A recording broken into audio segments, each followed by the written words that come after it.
Their laughter screeched to a halt the instant the bell above the door jangled. The punk's grubby hand was still clamped around her throat when her husband strolled in. He was the picture of composure, quiet as a church mouse, radiating a kind of menace that didn't require a weapon. One look from him, and everyone in the Greasy Spoon knew somebody wasn't walking out of there. If you're enjoying the story, please subscribe and leave a comment letting me know where you're watching from. It's always fascinating to see where everyone's tuning in from. And tomorrow I've got another gripping story lined up, one you won't want to miss. Alright, let's get back to the story. The lunchtime rush had barely ended when a hush fell over the diner. So thick you could cut it with a knife. Like the eerie calm before a thunderstorm. Debbie Alvarez stood stock-still behind the counter. One hand pressed to her throat where those clammy fingers had been just moments before. Her breathing shallow and ragged. The three goons who'd swaggered in, all hoots and hollers, 20 minutes earlier were still laughing, loud, cruel, and drunk on their own self-importance. But not a single one of them noticed the shadow that had fallen across the doorway. None of them had a clue who was about to walk through that door. And in the space of 5 minutes, those same thugs who'd laid hands on her would be the ones gasping for air, begging not for mercy, but for the simple chance to walk away with their lives. A half hour earlier, the afternoon sun had been streaming through the windows of Rose Hill Diner, bathing the place in a warm, golden glow. It had that comfortable, lived-in vibe that only comes from serving the same neighborhood for decades. Red vinyl booths, patched up lovingly over the years. A counter worn smooth and shiny by countless elbows. And the constant aroma of coffee and home fries hanging in the air like a promise. Debbie moved through this familiar scene with practiced ease. At 28, she had a quiet kind of beauty that didn't scream for attention. Dark hair pulled back in a simple ponytail. Warm brown eyes that crinkled at the corners when she smiled. Her movements were efficient and graceful. Her uniform was always crisp, her apron spotless. She was the kind of waitress regulars adored. Attentive but not intrusive, kind without being nosy. Someone who remembered your usual order and asked after your grandkids by name. Most customers figured she'd been working here her whole life, that this sleepy roadside diner was all she'd ever known. They couldn't have been further from the truth. Debbie wasn't here because it was easy. She was here because she was hiding. Not from the law, but from a past steeped in violence. A past she'd fought tooth and nail to escape. The gentle warmth she exuded wasn't weakness. It was a conscious choice she made every single day. A promise she'd made to the man who'd given up everything to build her this peaceful life. Her husband, Lucas, was a rare sight at the diner. Most folks assumed he was a traveling salesman, some vague corporate job that kept him on the road. They'd see him now and then. Tall and imposing, with dark hair slicked back, neck tattoos peeking out just above his collar, and an expression that discouraged idle chatter. He'd sit at the counter, drink his coffee, exchange a few quiet words with Debbie in Spanish, and then vanish again. Polite nods, brief conversations, and then he was gone. What they didn't know was that Lucas David's name carried serious weight in circles where business was conducted in hushed tones and settled in blood. As Debbie refilled the salt shakers, the bell above the door chimed. 3 young guys walked in, decked out in leather jackets despite the warm weather, cocky grins plastered across their faces, their shoulders thrown back with the swagger of guys who'd never known real fear. The one in front had slicked back hair and a nasty scar slicing through his eyebrow. Behind him was a shorter guy with a gaudy gold chain catching the light. And the third, quiet and watchful, had shifty eyes that scanned the diner like he was mapping out escape routes. "Yo, you open?" the leader called out, already sliding into a booth without waiting for an answer. "Of course," Debbie replied, her practiced smile snapping into place. "I'll be right with you. Take your time, sweetheart." The guy with the gold chain leered, drawing out the word like a sugary insult. "We ain't in no rush." Debbie felt that familiar tightening in her chest, the gut instinct that recognized danger before her conscious mind could process it. But she tamped it down, grabbing the menus and heading over to their table with the same warm professionalism she showed everyone. "Can I start you gentlemen with some coffee?" "Gentlemen?" The leader, Nino, repeated mockingly, turning to his buddies. You hear that? She thinks we're gentlemen. His friends cackled, the sound sharp and mean. Just coffee is fine, Debbie said quietly, setting down the menus with steady hands. Nah, Nino drawled, leaning back and spreading his arms across the booth like he was staking his claim. What if we want something that ain't on the menu? You gonna help us with that, too? Debbie's fingers tightened almost imperceptibly on her notepad. I'll get your coffee. As she turned, she caught a flicker of movement out of the corner of her eye. The quiet one had shifted, subtly blocking her natural path back to the counter. Not obviously, just enough. Her pulse quickened. Not because she was afraid for herself, but because she was terrified of what would happen if they pushed too far. If they were still here when Lucas arrived. Debbie's hands trembled almost imperceptibly as she poured the coffee. The dark liquid swirled in the pot like a repressed memory. The men's laughter behind her sounded like an echo, not of this moment, but of 1,000 moments before. Moments from a life she'd sworn she'd never return to. She hadn't always been the gentle waitress at Rose Hill Diner. 10 years ago, Debbie Alvarez had been a completely different person. She'd grown up in a neighborhood where gunshots were just background noise, where you learned not to stare too long at what went on in the alleyways, where survival meant keeping your head down and your mouth shut. Her mother worked 3 jobs just to keep Debbie and her younger brother off the streets. It wasn't enough. By 16, Debbie knew which corners belonged to which crews. She knew which sirens meant someone wasn't coming home. She knew the peculiar silence that descended on a block after violence. Heavy, guilty, expectant. Her brother, Miguel, had gotten mixed up with the wrong crowd. Not because he was bad, but because he was young, poor, and angry. And those guys promised him respect, protection, a family that wouldn't abandon him. Debbie had watched him change, watched the softness fade from his eyes, watched him shoulder burdens he was too young to carry. And then came the night everything fell apart. Miguel had crossed a line he didn't even know existed. He'd disrespected someone from a rival gang. They'd ambushed him outside their apartment building. 3 guys with guns and cruel smiles. And 15-year-old Miguel, armed with nothing but fear and apologies. Debbie had run outside, screaming, throwing herself between her brother and the guns. Stupid, reckless, but she couldn't just stand by and watch him die. The men had laughed. One of them had grabbed her by the hair, said something about teaching them both a lesson in respect. That's when Lucas David had shown up. Not running, not shouting, just strolling down the street like he had every right to be there. His very presence seemed to fill the space like a gathering storm. The men with guns had gone silent. One of them had actually taken a step back. "Let them go," Lucas had said. Not a request, but a statement of fact. A declaration of what was to come. Debbie had never seen men with guns look afraid before. Lucas hadn't laid a hand on anyone. He didn't need to. Whatever he was, whatever he represented. It was enough to send 3 armed men slinking away empty-handed, glancing over their shoulders like they'd narrowly escaped something worse than death. He'd looked at Debbie, really looked at her, past the fear and the bravado, and something in his expression had shifted, like he'd recognized something familiar, something worth protecting. "You shouldn't have to live like this," he'd said quietly. "No one should." Over the next few months, Lucas had watched over them from a distance, making sure Miguel stayed out of trouble, making sure the streets knew the Alvarez family was under his protection. He never asked for anything in return, never made any demands, just showed up whenever danger got too close. A silent guardian with eyes that had seen too much. Debbie had fallen in love with him gradually, and then all at once. Not because he was powerful, but because beneath that power was a man who was tired of the violence, tired of being feared, tired of a life where every relationship was transactional, where loyalty was bought and trust was a weakness. When he'd asked her to leave with him, to build something new, something clean, something peaceful, she hadn't hesitated. "I can't promise you riches," Lucas had told her, his rough hands surprisingly gentle against her face. "But I can promise you peace. A life where you never have to be afraid again. Where you can be soft without it being a liability." "What about your world?" Debbie had whispered.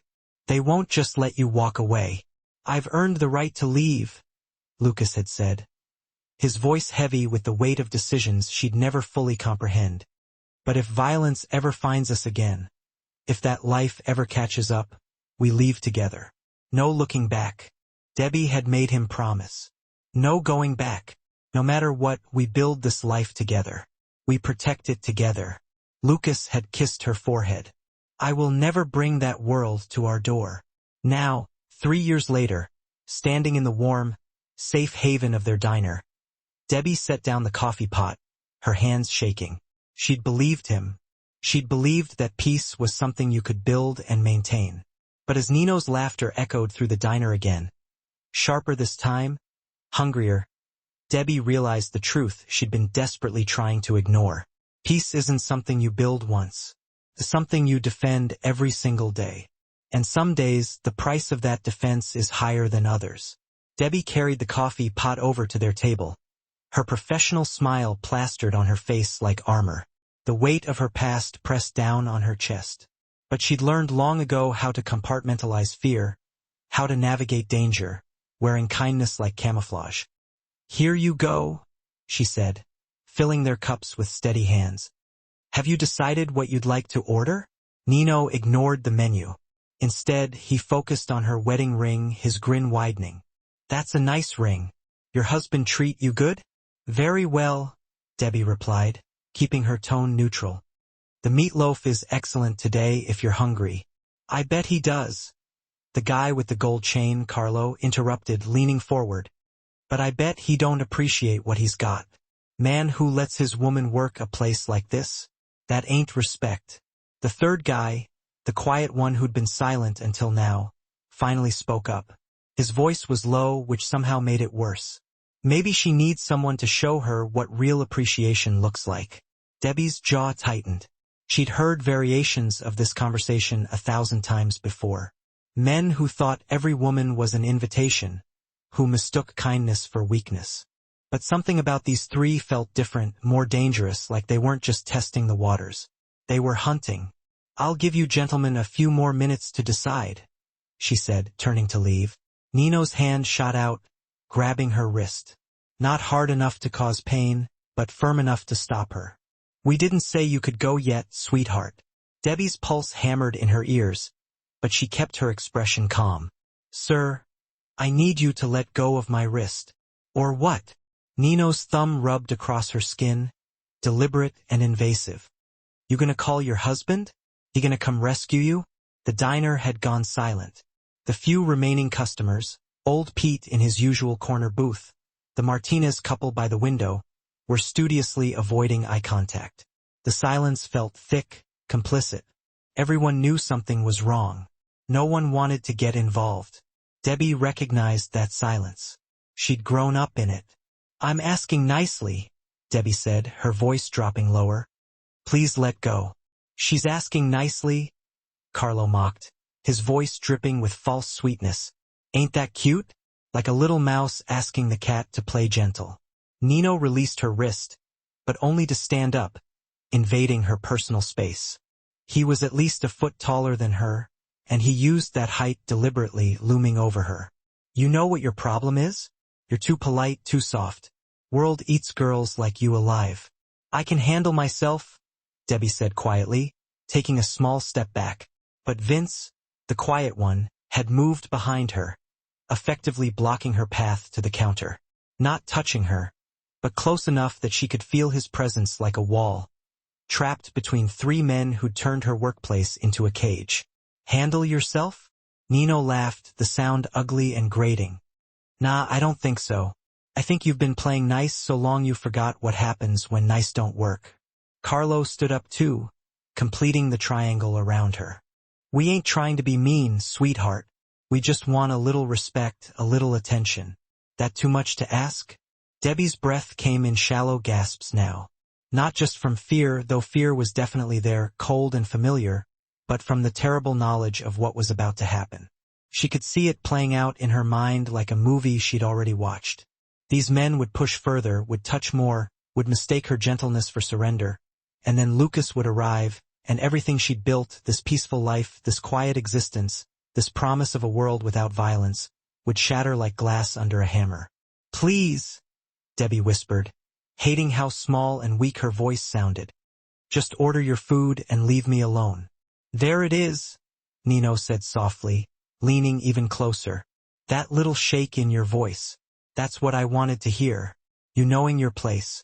His hand rose slowly, deliberately, his fingers reaching for her face. Not a slap, something worse, something that would force her to flinch, to submit, to acknowledge their power over her. Debbie's eyes darted to the window, to the parking lot beyond, to the empty space where Lucas's car should be. "Not yet," she prayed silently. "Please, not yet." But even as the thought took shape, she heard the deep rumble of an engine she'd recognize anywhere. The crunch of gravel beneath heavy tires, the sound of her husband coming home. And Nino's hand was still reaching for her throat.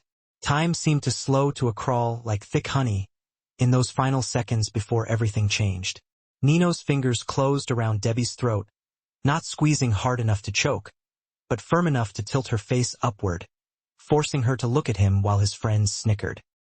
His thumb pressed against her windpipe, a promise of the pressure he could inflict whenever he pleased. "See?" Nino's breath was hot against her face.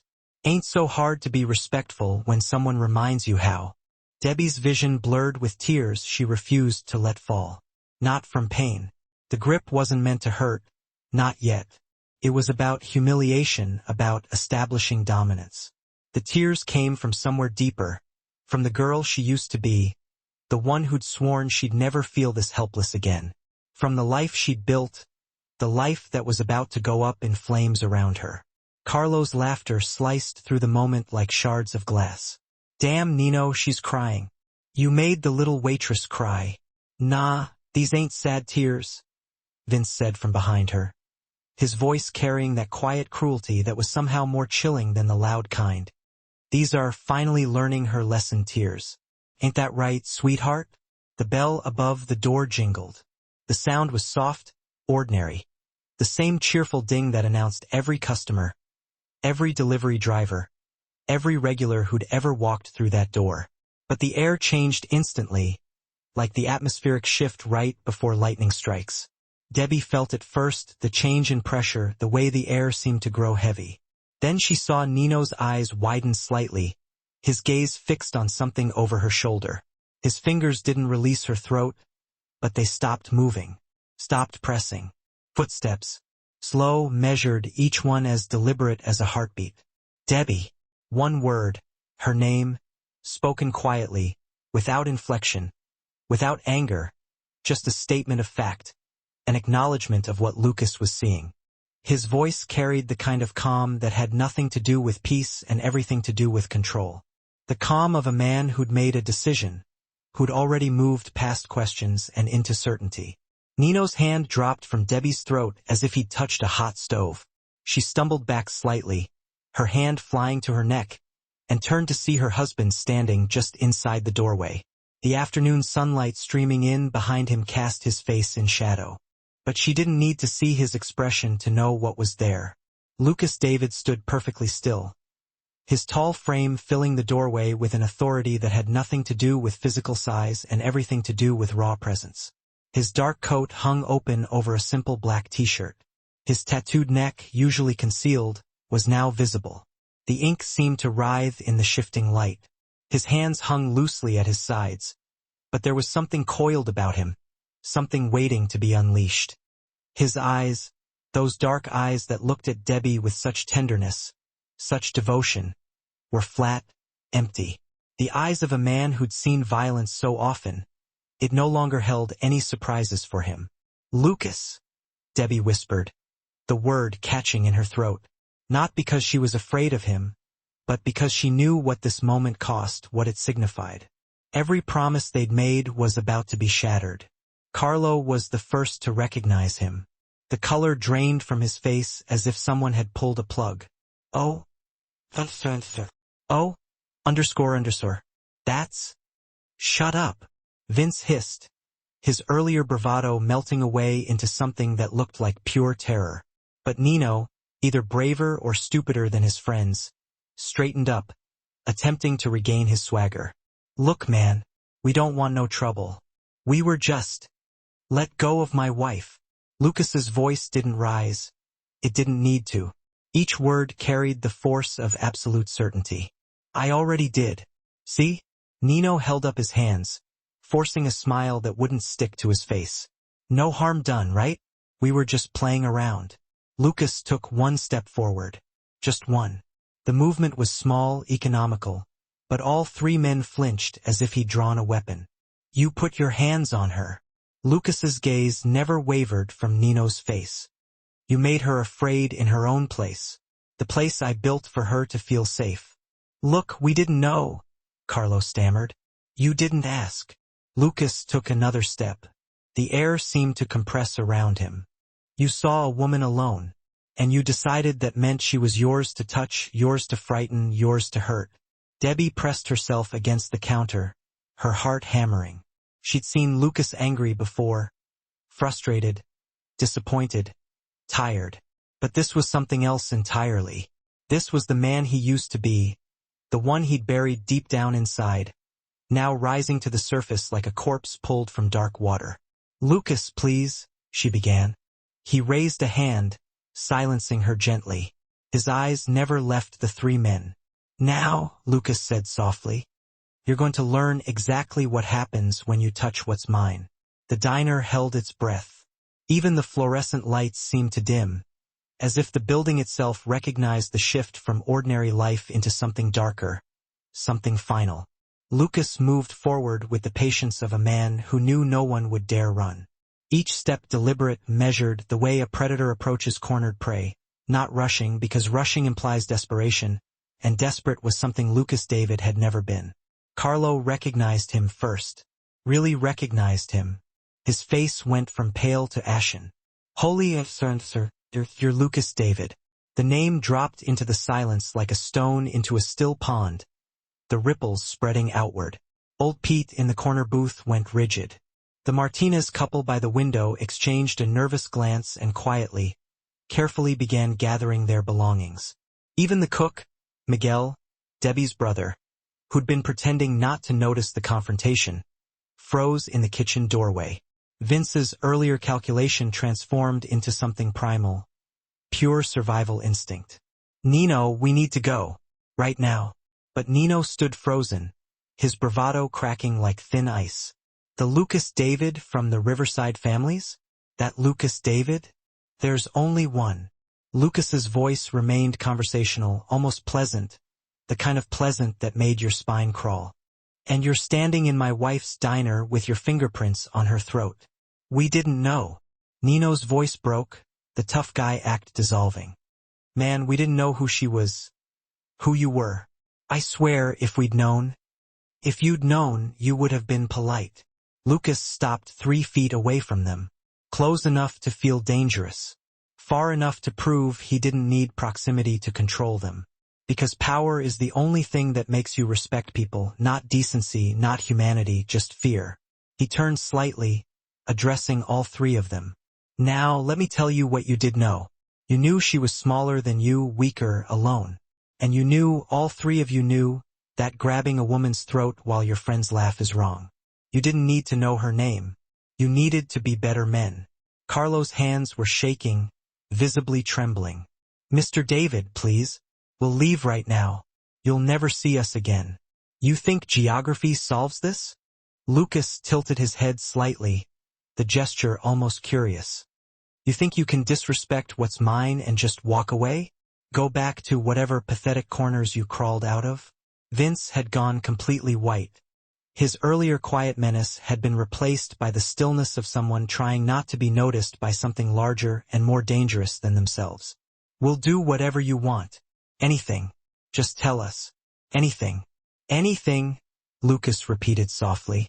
He glanced at Debbie, and for just a moment, a fleeting instant, his expression softened. The warrior became a husband again, checking on the person he'd burned the world down to protect. Baby, are you hurt? Debbie shook her head, her hand still pressed against her throat. I'm okay. That's not what I asked. Lucas's voice gentled further, just for her. Did they hurt you? Tears spilled over then, the ones she'd been fighting back since Nino first grabbed her wrist. Not from pain, but from the crushing weight of what was happening. The sound of her old life crashing into her new one. My throat is sore, but I'm not hurt. Not really. Something flickered across Lucas's face, something ancient and cold.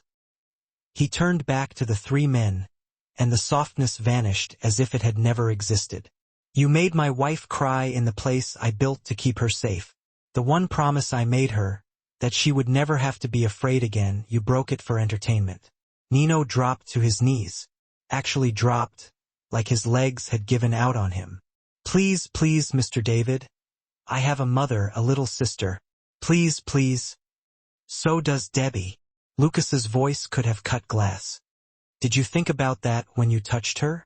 Did you think she might have people who love her? Who would burn cities to keep her safe? Carlo joined Nino on the floor, his hands pressed together in prayer. Like prayer. We're sorry. We're so sorry. You're not sorry, Lucas countered, crouching down to meet their gaze. His voice dropped to a near whisper, yet each word resonated with the force of thunder. You're just scared. There's a difference. Sorry is what you feel when you hurt someone you actually care about. Scared is what you feel when the consequences of your actions finally catch up to you. He stood, towering over the three grown men kneeling before him. For the first time, a look of utter disgust twisted his features.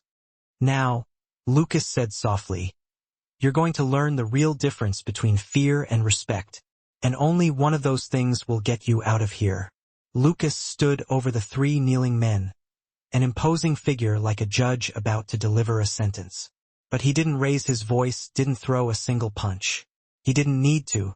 The most terrifying weapon, as Debbie had learned long ago, wasn't brute force. It was the palpable certainty that violence could erupt at any moment, restrained only by the most fragile thread of control. Stand up, Lucas instructed quietly. The three men scrambled to their feet, their earlier arrogance completely gone. Nino's hands trembled visibly. Carlo kept darting glances toward the door, as if mentally measuring the distance, calculating his odds. Vince had become completely still, barely daring to breathe. Lucas began to circle them slowly, as if inspecting a flawed product. You know what I used to do before this? He gestured vaguely toward the diner. I made decisions. Life or death, freedom or imprisonment. Men would sit across tables from me, and I would decide whether they got to see another sunrise. He paused in front of Nino. And you know what I learned? What I really learned, after years of watching men beg and crumble. Lucas leaned in closer, his voice dropping even further. The ones who prey on people weaker than them, they're always cowards. Every single time. Nino's breath came in ragged gasps, but he remained silent. Lucas turned his attention to Carlo. You laughed while your friend was choking a woman. You laughed like it was the funniest thing you'd ever witnessed. He paused, his gaze piercing. Tell me, would you laugh if someone did that to your mother? Your sister? No, Carlo whispered, his voice barely audible. Never, I swear. Then why was it so funny when it happened to mine? The question hung in the air like a suspended blade. Lucas didn't wait for a response. He moved on to Vince. And you, the quiet one, you think I didn't notice? You blocked her path, trapping her. You didn't lay a hand on her, but you made sure she couldn't escape. You're smarter than your friends, which only makes you more dangerous.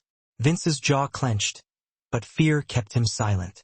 Lucas stepped back, addressing all three of them again. Here's what's going to happen. You're going to stand there, and you're going to truly understand something. He walked over to Debbie, gently taking her hand and leading her forward. This woman, my wife, she survived a childhood you couldn't even fathom. She witnessed violence tear apart her neighborhood. She lost friends to bullets and senseless acts.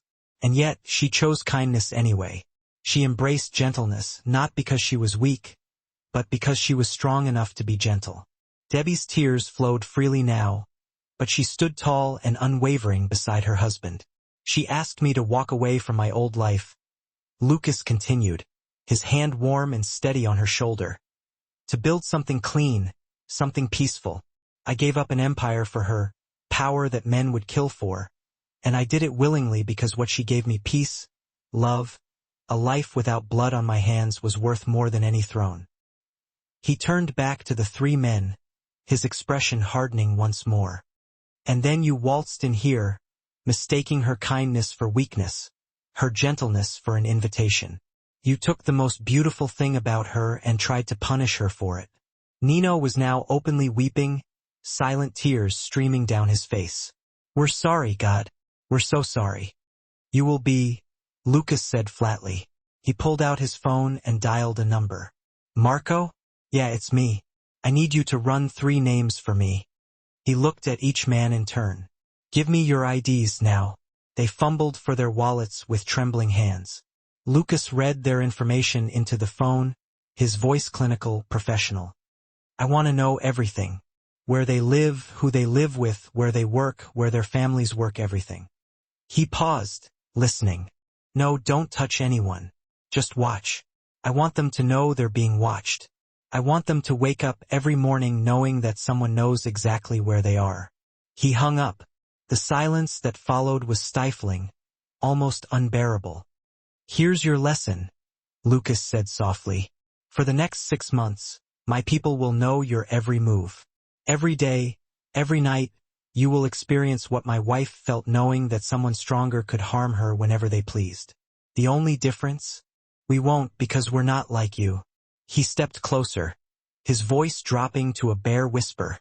"But if I ever hear, ever, that any of you lay your hands on another woman, that surveillance will become something else entirely, something final. Do you understand?" 3 heads nodded frantically. "Now get out of my sight." Lucas's voice could have frozen fire. "And pray you never see me again." They ran, truly ran, tripping over each other in their desperate scramble to reach the door, and then they were gone. The diner fell silent, save for Debbie's soft, muffled crying. The door swung shut behind the fleeing men, the cheerful chime sounding absurdly out of place in the oppressive silence. For a long moment no one moved. The diner seemed frozen in time. Old Pete remained still in his corner booth. Miguel stood motionless in the kitchen doorway. The Martinez couple paused halfway to the exit. Then Lucas turned to Debbie, and everything shifted. The warrior vanished. The judge, the boss, the man who had just dismantled 3 thugs with nothing but words and reputation, all of it dissolved like a discarded coat. What remained was simply a husband looking at his wife, his face etched with such raw concern that it made Debbie's chest ache. "Debbie?" he said softly, stepping toward her. "Are you hurt?" She'd been holding it together. Had been holding it together through the groping, the threats, the humiliation. Had held it together while Lucas delivered his cold, calculated verdict. But that simple question, spoken with such tender worry, such complete and unwavering focus on her and only her, shattered every wall she'd erected. Debbie collapsed against him, her legs suddenly unable to support her. Lucas caught her instantly, his strong arms wrapping around her as sobs tore from her throat, deep, wrenching sounds that came from somewhere beyond words. "I've got you," Lucas murmured into her hair, one hand cradling the back of her head, the other pressed firmly against her back. "I've got you, baby. You're safe. Promise. You're safe." But Debbie wasn't crying from fear. Not anymore. She was crying because the life they'd carefully built, the peaceful, ordinary life where Lucas wasn't a feared name, and she wasn't the girl who'd survived the streets, had just been exposed as the fragile illusion it had always been. A beautiful dream that could be shattered the instant violence remembered where they lived. "I'm sorry," she gasped between sobs, her hands clutching his shirt. "I'm so sorry." Lucas pulled back just enough to look at her face, his thumbs gently wiping away her tears. "What are you apologizing for? Debbie, what happened wasn't your fault. None of it. I almost ruined everything." Her voice broke. "You promised. You promised you'd never go back to that world. And because of me, because I couldn't handle 3 stupid thugs. You stop." Lucas's voice was firm but infinitely gentle. He cupped her face in both hands, forcing her to meet his eyes. "Look at me. Really look at me." Debbie's vision swam with tears, but she held his gaze. "I didn't go back to anything," Lucas said, his voice steady and unwavering. "I protected my wife. That's not the old life. That's just life. That's what husbands do. What men do. You didn't make me do anything. Those animals made a choice. And I responded. But you threatened them. Your people are watching them, Lucas. That's making sure they never hurt anyone again." Lucas interrupted, his jaw tight. "That's making sure my wife can work in peace without fear. That's making sure 3 cowards learn to be better men." He pressed his forehead against hers. "I didn't hurt them, Debbie. I didn't even touch them. I just reminded them that actions have consequences. That's not violence. That's justice. What if they come back?" Debbie whispered, the fear she'd been suppressing finally finding voice. "What if they bring others? What if this is just the beginning and we have to run again and start over and then we run?" Lucas said it so simply, so certainly, that it stopped her spiraling thoughts. "If we have to leave, we leave together, just like we promised. This diner, this town, this whole life, it's nothing without you. Nothing. You understand me?" More tears spilled down Debbie's cheeks. But these were different, softer. "I don't want to run. I love it here. I love the regulars and the routine and the quiet. I love the life we built. Then we fight for it." Lucas pulled her close again, his voice rumbling in his chest against her ear. "We fight to keep our peace. And if that means reminding the world occasionally that you're not alone, that you're protected, loved, valued, then that's what I'll do every single time." Miguel finally moved from the kitchen doorway, approaching cautiously. "Debbie, you okay? Hermana?" Debbie lifted her head from Lucas's chest, turning to her brother with a watery smile. "Yeah, Miji, I'm okay. Those guys are gone," Miguel said quietly. "For good, I think." Lucas nodded at him. "Thank you for calling me." "Always," Miguel replied simply. Debbie pulled back from Lucas, wiping her face with shaking hands. The diner slowly came back to life around them. Old Pete cautiously returned to his coffee. The Martinez couple quietly left, the ordinary world reasserting itself piece by piece. But nothing felt quite the same because Debbie understood now what she'd maybe always known but hadn't wanted to admit. Peace wasn't something you achieved once and kept forever. Peace was something you defended every single day, with whatever strength you had. And sometimes that strength looked like gentleness. But sometimes it looked like Lucas David reminding the world that some people were too precious to touch. The sun hung lower in the sky by the time the diner truly settled back into its rhythm. The adrenaline that had charged the air like electricity slowly dissipated, leaving behind something heavier, the weight of change, of boundaries crossed, and lines redrawn. Lucas insisted that Debbie sit down, actually sit, not just perch on a stool while pretending to rest. He guided her to their favorite booth in the corner, the one where they'd shared countless quiet breakfasts before the diner opened, where they'd planned their future over coffee and dreams. "I'm fine," Debbie protested weakly, but she didn't resist when he gently pressed her into the seat. "Humor me," Lucas said, already moving toward the kitchen. "Miguel, can you make her the usual?" "Already on it," Miguel called back, the sound of the grill firing up following his words. Debbie watched her husband move through the diner with practiced ease, locking the front door, flipping the sign to closed, pulling down the blinds with methodical care, creating a sanctuary, making the world small and safe again, at least for a little while. Old Pete stood up from his corner booth, moving slowly on arthritic knees. He'd been a regular since before Debbie and Lucas bought the place, a retired trucker who'd seen more of America's underbelly than most people could imagine. He understood things without needing them explained. "Miss Debbie," he said quietly, pausing by their booth, "you take whatever time you need. This place will be here when you're ready." Debbie's throat tightened. "Thank you, Pete." The old man nodded at Lucas, not with fear, but with respect, with recognition of a man who'd done what needed doing. Then he left, the bell chiming softly behind him. Lucas returned with a glass of water, setting it in front of Debbie before sliding into the booth across from her. The afternoon light filtering through the blinds cast stripes across his face, highlighting the tension still held in his jaw, the concern etched around his eyes. Talk to me, he said quietly. Debbie wrapped both hands around the water glass, needing something solid to hold on to. What is there to say? 3 guys came in looking for trouble. They found it. That's not what I mean. Lucas reached across the table, covering her hands with one of his own. Talk to me about what you're feeling. Really feeling, not what you think I need to hear. Debbie stared at their joined hands, his scarred and calloused from a life of violence he tried to leave behind. Hers smaller but no less marked by survival. I'm angry, she finally said. Lucas waited. I'm angry that they thought they could touch me like that.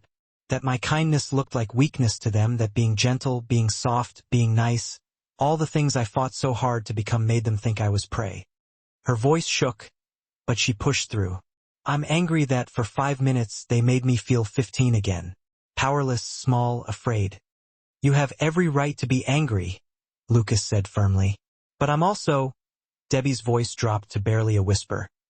I'm also angry at myself for freezing, for not fighting back, for just standing there while he grabbed my throat and waiting for you to save me like some damsel in a story. Lucas's grip on her hands tightened. Debbie, look at me. She raised her eyes reluctantly. You didn't freeze because you're weak. You froze because you're human, because you were outnumbered and overpowered and trying to de-escalate a dangerous situation. His voice carried absolute conviction. And you weren't waiting for me to save you. You were trying to protect them from me. There's a difference. Debbie blinked, tears threatening again. What? I know you, baby. I know how your mind works. Lucas's thumb traced gentle circles on the back of her hand. You were scared, yeah, but you were also calculating, trying to figure out how to get them to leave before I showed up, because you knew what would happen if they were still here when I walked through that door. He was right. God help her, he was right. Even in her fear, part of her brain had been counting minutes, calculating Lucas's usual arrival time, praying the thugs would get bored and leave before violence became inevitable. I don't know if that makes me smart or stupid, Debbie said with a bitter laugh. It makes you you, Lucas replied simply. It makes you the woman who believes in second chances, who thinks people can be better than their worst moments, who fights for peace even when peace doesn't fight back. He paused, his expression growing more serious. But Debbie, you need to understand something. That compassion, that hope, it's beautiful. It's one of the reasons I love you, but it's also something people will try to exploit. And I can't. I won't let that happen. Miguel emerged from the kitchen carrying a plate of grilled cheese and tomato soup, Debbie's comfort meal since childhood. He set it down gently, squeezed her shoulder, and disappeared back into the kitchen without a word. Sometimes her brother understood exactly what she needed: presence without pressure, love without questions. Debbie picked up half the sandwich but didn't eat, just held it. What happens now? Now? Lucas leaned back, his expression thoughtful. Now we decide what we want. Do we stay? Do we go? Do we pretend this didn't happen? Or do we acknowledge that our peace has a price? I don't want to leave, Debbie said immediately. This is our home, our dream. I won't let 3 idiots take that from us. I won't let. Okay. Lucas nodded slowly. Then we stay. But we stay smart. We make changes. What kind of changes? Security cameras, Lucas said, ticking items off mentally. Better lighting in the parking lot. Maybe I start spending more time here during your shifts instead of working from home. He met her eyes. And you start carrying the panic button I've been asking you to carry for 6 months. Debbie had resisted the panic button, a small device that would alert Lucas and several of his former associates if she pressed it. It had felt like admitting defeat, like accepting that violence was inevitable. Now it felt like common sense. Okay, she agreed quietly. Lucas raised an eyebrow, surprised. Okay, Debbie repeated. You're right. I've been thinking about peace like it's something that just exists if we want it badly enough. But it's not. It's something we have to protect. Actively, constantly. Lucas reached across the table again, this time cupping her cheek. You're not giving up on peace, baby. You're just learning to guard it better. There's a difference. Is there? Debbie leaned into his touch. Because from where I'm sitting, it feels like we're sliding back toward the life we ran from. No. Lucas's voice was firm. The life we ran from was about power for its own sake, about respect earned through fear. This what happened today, this was about protecting what we love, about setting boundaries, about making it clear that kindness doesn't mean defenseless. He paused, his expression softening. I didn't hurt those men, Debbie. I didn't even threaten to hurt them. I just made them understand consequences. That's not the old life. That's just being a responsible adult. Debbie wanted to believe him, wanted to accept the distinction he was drawing between protection and violence, between justice and revenge. Maybe he was right. Maybe there was a difference between the Lucas who'd built an empire on fear and the Lucas who'd simply reminded three thugs that actions have consequences. Or maybe, a small voice whispered in the back of her mind, that's just what we tell ourselves to sleep at night. Eat. Lucas urged gently, nodding at her untouched soup. You haven't eaten since breakfast. Debbie obediently took a bite of the grilled cheese. It tasted like childhood, like safety, like every time her mother had made this meal after a bad day at school or a fight with friends. Some comforts were universal, transcending language and culture and even trauma. They sat in comfortable silence for a while, Lucas watching her eat with the intensity of a man ensuring his most precious possession was being cared for.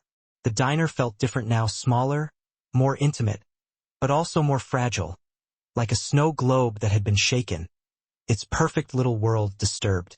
Still beautiful but undeniably changed. Lucas, Debbie said eventually. Yeah, baby, thank you. The words felt inadequate, but she meant them with everything she had. For coming when you did. For handling it the way you did. For not becoming the man you used to be. Lucas stood, moving around to her side of the booth. He slid in next to her, pulling her against his chest, and she went willingly, curling into his warmth like a child seeking shelter. I'll always come for you, he murmured into her hair. Always, no matter what I'm doing, where I am, or what it costs. You call I come. That's not negotiable. Debbie closed her eyes, listening to the steady beat of his heart.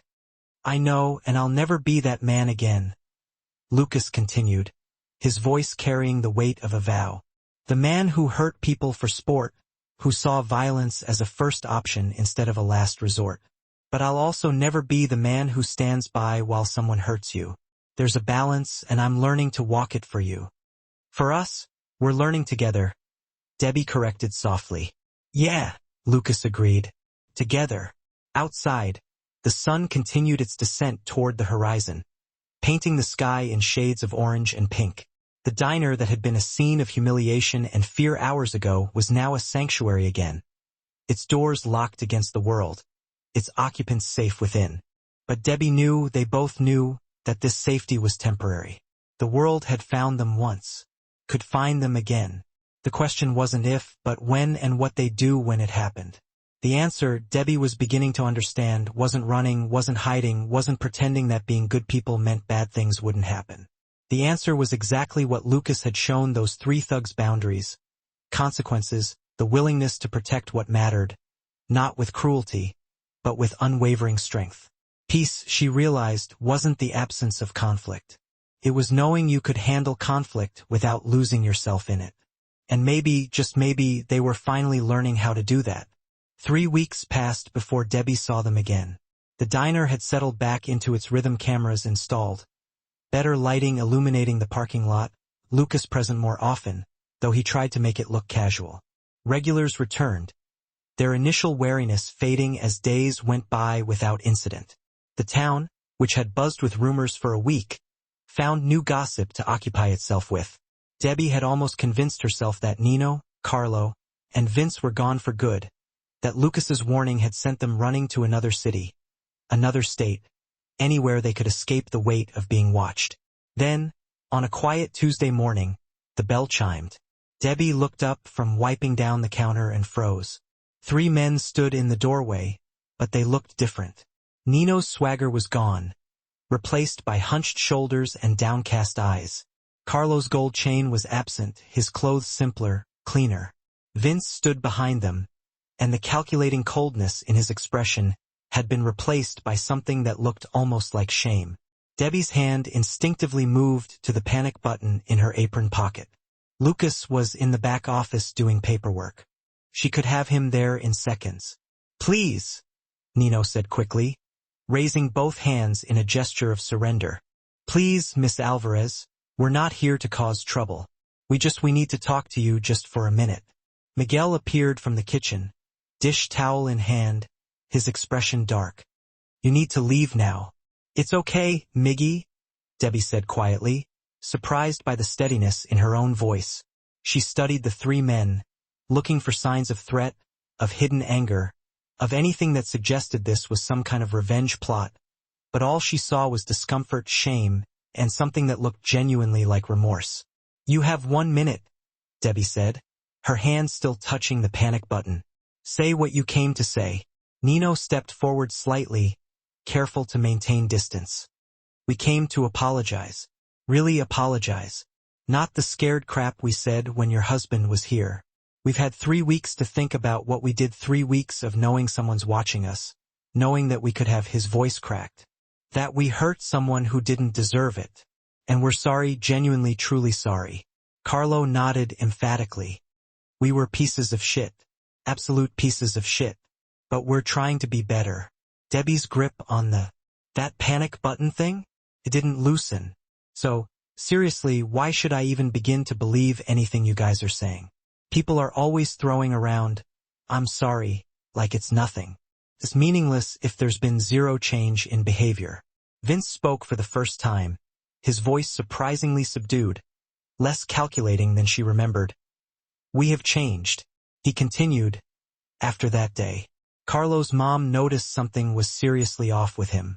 She kept asking, pushing to know what was wrong, why he was so shaken up, and he ended up telling her everything we did, everything that happened. Carlo visibly winced at the memory. "She cried. Like, my own mom actually cried," he said. "She flat out told me she didn't raise me to be the kind of guy who hurts women. Said my father, who died when I was just a kid, would have been ashamed of me." He locked eyes with Debbie. It broke something inside me, inside all of us. Nino jumped in quickly. "We started volunteering. We volunteered at the community center, helping out with the youth programs, trying to become the kind of men we should have been raised to be in the first place. It's not much, and it sure as hell doesn't undo what we did," Vince added, finishing the thought. "But we're trying, and we really wanted you to know that. Wanted you to know that what your husband did, scaring us, making us face up to the consequences. It worked. We are not the same guys who walked in here 3 weeks ago." Debbie studied them for what felt like an eternity. Growing up on the streets taught her a thing or two about reading people, about telling the difference between genuine remorse and just plain manipulation. These three, they looked genuinely changed. Smaller somehow. More human. Finally, she asked, "What do you want from me? Because if it's forgiveness, absolution, I'm honestly not sure I can give you that." Nino replied, "We don't want anything. We just wanted you to know. We wanted you to hear us say it without being threatened, when your husband wasn't standing right behind you with that look in his eyes, like he was ready to kill us. We wanted you to know that we heard you.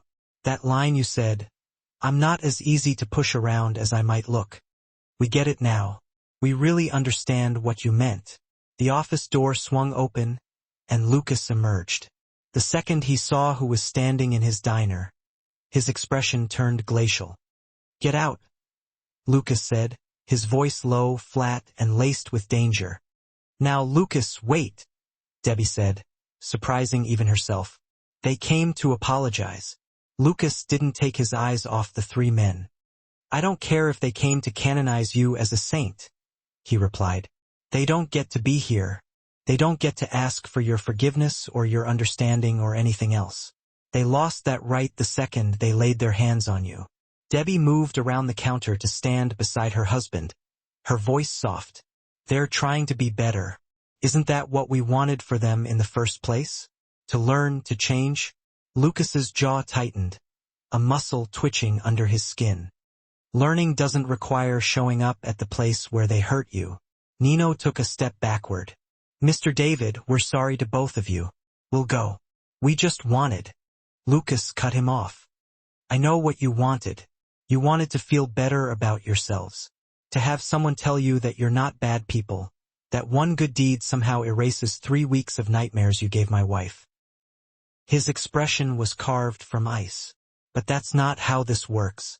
You don't get closure. You don't get to move on until she does. And right now, standing in this doorway, you're making her relive the worst day of her life.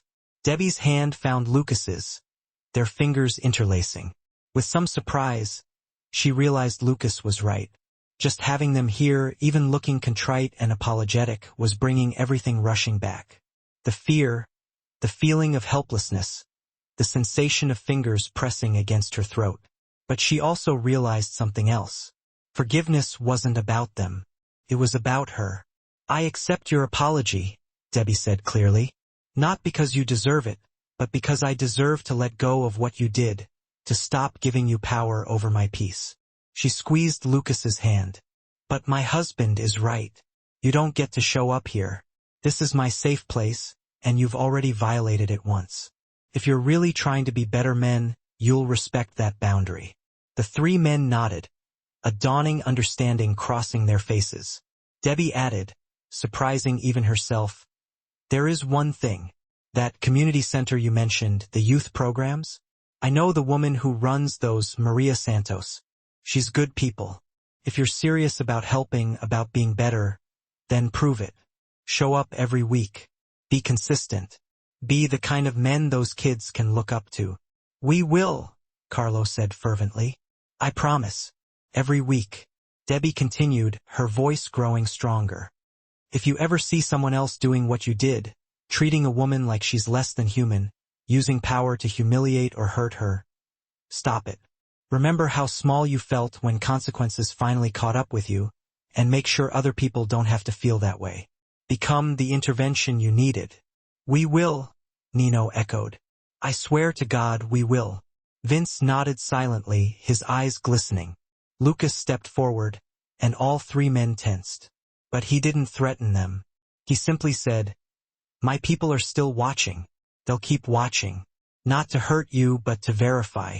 To make sure this change is real. And if it is... He paused, something almost like approval flickering across his face. Then maybe there's hope for you after all. Thank you, Vince whispered, for giving us a chance to be better. Don't thank me, Lucas replied flatly. Thank my wife. She's the one with the generous heart. I'd have been content to let you rot. The 3 men nodded one final time and turned to leave. But before they reached the door, Debbie called out, wait! They froze. Debbie moved to the register, pulled out 3 of the diner's business cards, and walked over to hand one to each of them. This has the community center's number on the back. Maria's expecting troubled kids. Not grown men trying to make amends. But I'll call her. Tell her you're coming, that you have something to prove. Nino took the card like it was a precious artifact. We won't let you down. You already did, Debbie said simply. Now you get to decide if that's who you stay, or if you become something better. They left then, the bell above the door chiming with its same cheerful, oblivious innocence. Miguel emerged from the kitchen, where he'd been hovering protectively. You think they mean it? This whole change thing? Debbie admitted, returning to Lucas's side. I don't know, but I think they want to mean it. And sometimes that's where change starts. Lucas wrapped an arm around her waist, pulling her close. You're too good for this world. You know that? Debbie leaned her head against his shoulder. No, I just know what it's like to need a second chance. What it's like to want to be better than your worst moment. She looked up at him. Someone once gave me that chance. Helped me escape a life of violence and build something beautiful. The least I can do is pay that forward. Lucas kissed the top of her head, saying nothing, but his embrace spoke volumes. Outside, the 3 men climbed back into their car. They'd come seeking forgiveness and left with something far more valuable. A purpose, a path forward, a chance to prove that people really could change, that one terrible act didn't have to define them forever. Whether they'd seize that chance was still an open question. But inside Rose Hill Diner, Debbie felt something begin to shift. A weight she hadn't even realized she'd been carrying. The weight of being a victim, of being someone to whom something terrible had happened, began to lift. She wasn't just the woman who'd been grabbed and humiliated. She was the woman who'd faced her attackers and offered them a path to redemption. She was the woman strong enough to forgive without forgetting, to offer grace without sacrificing her own boundaries. And that, Debbie realized, was a different kind of power altogether. 6 months later, the morning sun was painting Rose Hill Diner in soft shades of amber and gold. Debbie moved through the familiar space with the comfortable ease of someone who'd claimed every inch of it as her own. The coffee was fresh, the grill was already warming, and the morning light was streaming in through windows that had been cleaned just the day before. Everything was exactly as it should be, but somehow it all felt different, deeper, better. Lucas sat at the counter, reading the newspaper and nursing his second cup of coffee. This had become their routine, arriving before opening time to share these quiet moments, where the world consisted only of the two of them and the endless possibilities of a brand new day. Maria called yesterday, Debbie said, refilling his cup. Those 3 guys, Nino, Carlo, and Vince, they've been showing up every single week. Haven't missed a single session. She says they're actually good with the kids patient present. Lucas looked up from his paper, one eyebrow raised. Yeah. Marco's report said the same thing. They've been clean. No trouble. Holding down jobs, doing volunteer work, even started taking classes over at the community college. Debbie asked, even though she already knew the answer, "You still have people watching them?" Lucas replied without apology. Of course. Trust but verify. That's the only way you can be sure change is real, not just some act they're putting on. Debbie smiled slightly, coming around the counter to stand beside him. You know what I think? I think you're secretly proud of them, that they actually took your lesson to heart and learned from it. Lucas said carefully, I think that I'm grateful they didn't force me to do something we both would have regretted. That day could have gone a lot differently, could have ended with blood instead of words. And I'm glad for your sake, and for mine, that it didn't. Debbie admitted, resting her head against his shoulder. Me too. I keep thinking about it, though, about how close we came to losing everything, our peace, our promise to each other, this whole life we've built. Lucas pointed out gently, but we didn't lose it. We protected it. There's a difference. The bell above the door chimed, and Miguel walked in, carrying a box of fresh produce from the morning market. Morning, lovebirds. Some of us have actual work to do around here. Lucas called back. You're not even officially open yet. Miguel replied, disappearing into the kitchen. Yeah, well, food doesn't prep itself. And Debbie, your produce guy says the tomatoes are absolutely perfect this week. He set aside the best ones just for you. Debbie smiled at that. In the months since the incident, the whole town had seemed to rally around the diner in subtle, but meaningful ways. They were getting better produce. Regulars were coming in more frequently, and new customers were constantly showing up, saying they'd heard this was the place with the best coffee and the kindest service in 3 counties. The diner had become more than just a business. It had become a symbol of something, resilience, maybe. Or the radical idea that kindness didn't equal weakness, that you could be soft and still be strong, that peace was always worth fighting for. Debbie looked up at Lucas. Can I ask you something? Always, he replied. Do you ever regret it? Walking away from your old life for this? For me, for the diner, for a world where the most exciting thing that happens is running out of pie on a Sunday. Lucas was quiet for a moment, considering the question with the seriousness it deserved. Then he cupped her face in his hands, his thumbs brushing her cheekbones with infinite tenderness. Every empire I ever built, every bit of power I ever held, every moment when men feared my name, none of it made me feel as rich as waking up next to you does. None of it gave me the peace I feel when you laugh at something silly, or the pride I feel watching you turn strangers into regulars with just your warmth. He pressed his forehead against hers. I don't regret a single second. I'd do it again. Choose you again. Build this life again. Every time. Debbie's eyes filled with tears, the good kind. The ones that came from being loved so completely it felt like more than one heart could possibly hold. I love you, she whispered. Lucas replied, I love you more than you'll ever know. The moment stretched between them, perfect and fragile, like every truly good moment in a life spent building something worth protecting. Then the spell was broken as Miguel called from the kitchen. Are you two going to help me prep? Or am I just supposed to run this entire place by myself? They laughed, the sound light and real, and went to help Miguel. The morning routine unfolded with practiced efficiency. Debbie sliced vegetables, Lucas handled the heavier prep work, and Miguel somehow managed to juggle 3 things at once, while still finding the time to tease them both. By the time they flipped the sign to open, everything was ready. The first customers were the regulars. Old Pete, who always claimed the corner booth. Mrs. Chun, who always ordered the breakfast special with extra hash browns. And the construction crew from the highway project, who needed industrial quantities of coffee just to function. Each person was greeted by name. Each order was remembered. Each interaction carried the genuine warmth that made Rose Hill Diner more than just a place to eat. Around mid-morning, a young woman walked in early 20s, with a nervous energy and eyes that had seen far too much, far too young. She reminded Debbie of herself at that age, lost and desperately searching for somewhere safe. Debbie said warmly, looking for somewhere safe? Sit anywhere you'd like, honey. The woman chose a booth near the back, somewhere she could watch the door. Debbie recognized that instinct, the primal need to always know your exits, to never sit with your back exposed.